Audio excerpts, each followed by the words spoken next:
What's going on, y'all? Machiavelli Mills TV. Y'all hit that like button, hit the subscribe button. So in other news, outside of Coach Prime, the Colorado Buffaloes and the Primettes, Stephen A. Smith and Shannon Sharpe were having a discussion, right? And it was on Stephen A. Smith's podcast that he has on YouTube. Dope podcast, right? I really like Stephen A. when he's in that type of form because he's more unfiltered. He's more raw. He's more straight to the point. He's more like you really get to really see him for real when he's on his podcast. So he has Shannon Sharpe on, and Shannon Sharpe is his new co-host on Mondays and Tuesdays for ESPN First Take.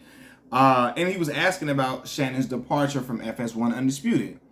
And in that conversation, he asked about, Skip's relationship and Skip and Shannon's relationship starting to deteriorate at the end of his time, and how was the relationship there altogether, so on and so forth. And Shannon Sharpe really revealed something that, to me, as a fan of both of those individuals and watching them on TV on Undisputed, like I was a little, it was disheartening to hear. It was disappointing to hear for real, man. Shannon Sharpe said in 7 years of working with Skip Bayless, they had brunch one time in 7 years. He said they never really talked off camera. Not offset, off camera. When the cameras went off on set, they didn't talk. They would see each other in passing on set and just say hello and keep it moving. They speak hello, just act like, hey, there's somebody you just randomly ran into or you just see in the office when you going to go take a coffee break. That was it. Not like it's a person that you've been debating across from for 7 years. You know what I mean? He said Skip really treated FS1 Undisputed like a heavyweight fight. He'd be in his dressing room before the show started. Shannon would be in his dressing room before the show started. And that would be it.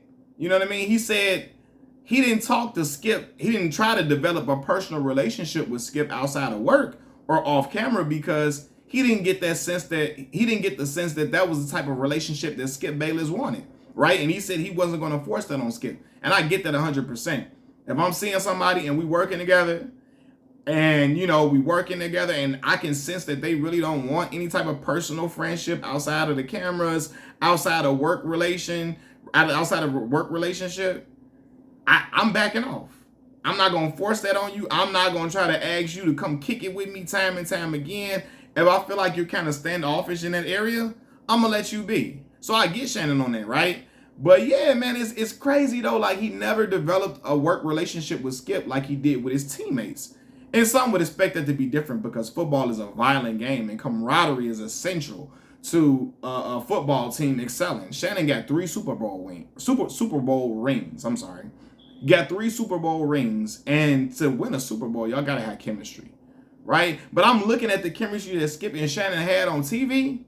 And I would think they were super cool at one point. I would think they would be calling each other at home. All of that, right? You would think that because their chemistry was so good, I stopped watching ESPN First Take with Stephen A. and Max Kellerman. I would peek in on it here and there. I would watch when important topics came out and important discussions was had. Dealing with the climate of America, dealing with certain important issues in sports when a team won a championship, a team was making a strong surge in football, basketball, boxing. I would watch those things, right? But I didn't watch day to day like I did with Skip and Shannon. And I watched it with Skip and Shannon because it just seemed like their chemistry was genuine. But we come to find out, it was just a work relationship, not a friendship, just a work relationship. When the cameras went off, Skip would be going doing his thing, Shannon be in his phone.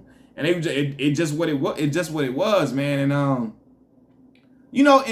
and at times at work, it's not uncommon for it to be like that. I've known people who, we can talk about work, fine and dandy, and then when we leave, it's it. I'm not trying to call you, text you, kick it with you. I'm not inviting you out to come watch a game at a bar. I don't even drink, but people watch games at bars. I'll be ordering my Sprite on the rocks or water on the rocks. You know what I'm saying?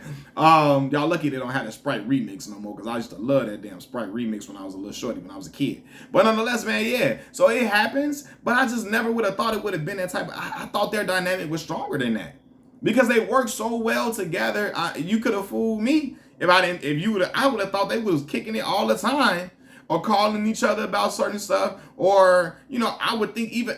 at least on set, they were joking around and talking and discussing topics and how they wanted the show to go, so on and so forth. But it wasn't none of that nature. And I was shocked because Skip stuck his neck out for Shannon and fought for Shannon to be his co-host on the show.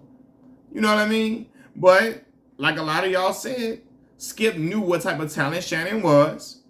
And Skip knew that all he had to do was allow Shannon the platform to get on TV, and they would be gold together because they worked on during Skip's final days at ESPN First Take, and Stephen A was out. You know, Shannon and Skip would work together when Stephen A was gone, and I guess it lit up. He saw like a light bulb, and it was like, oh, the chemistry is excellent. He knew it would work, and he fought for Shannon to be there because he knew it was going to make for great television. Right? Some people were like, well, it wasn't really out of the kindness of his heart like that. He wasn't like he was just trying to just lobby for Shannon just because, you know, he just knew Shannon would be the one that would be his greatest foil across from him. Right?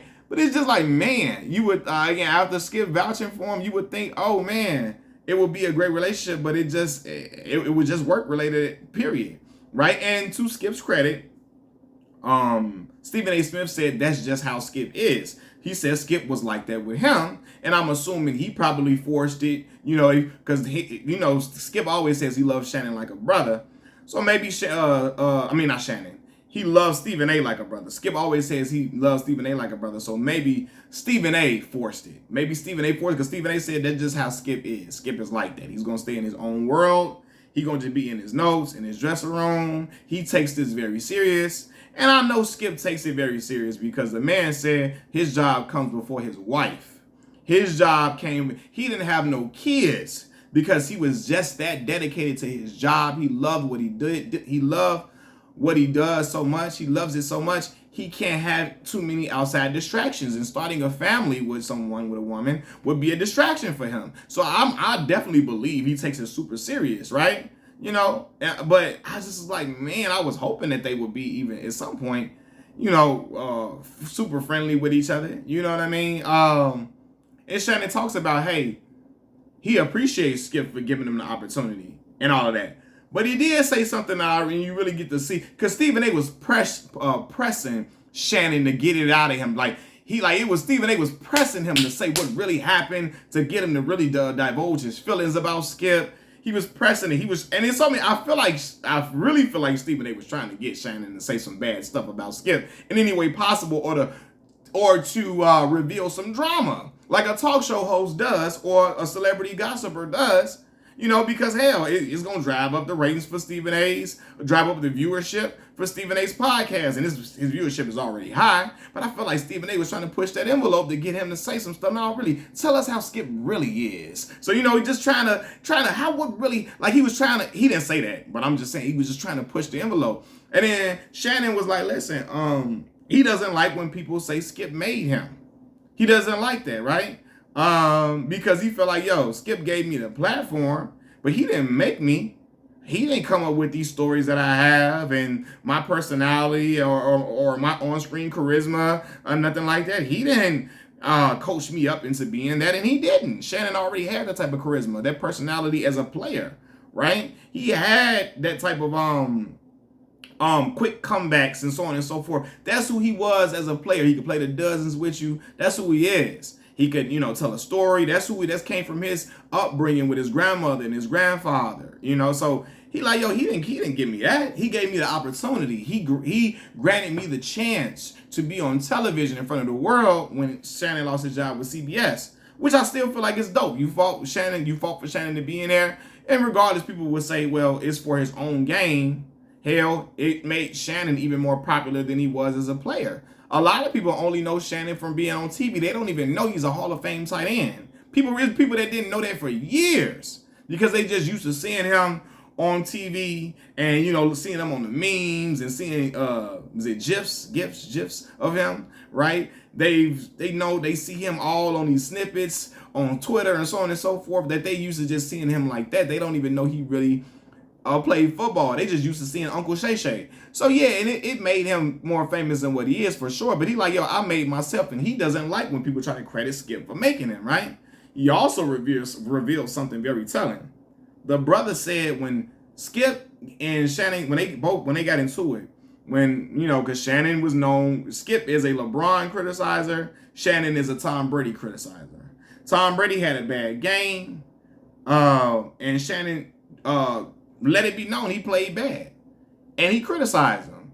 Skip Bayless's love for Tom Brady is heavy. He got so upset he was willing to poo-poo and belittle Shannon's career by saying he's better than you are, and said Shannon was jealous of Tom Brady because Shannon had to retire when he was 34, 35, and Tom Brady is playing well into his 40s, and he's ashamed of that, and he's embarrassed of that. He said, what did he say?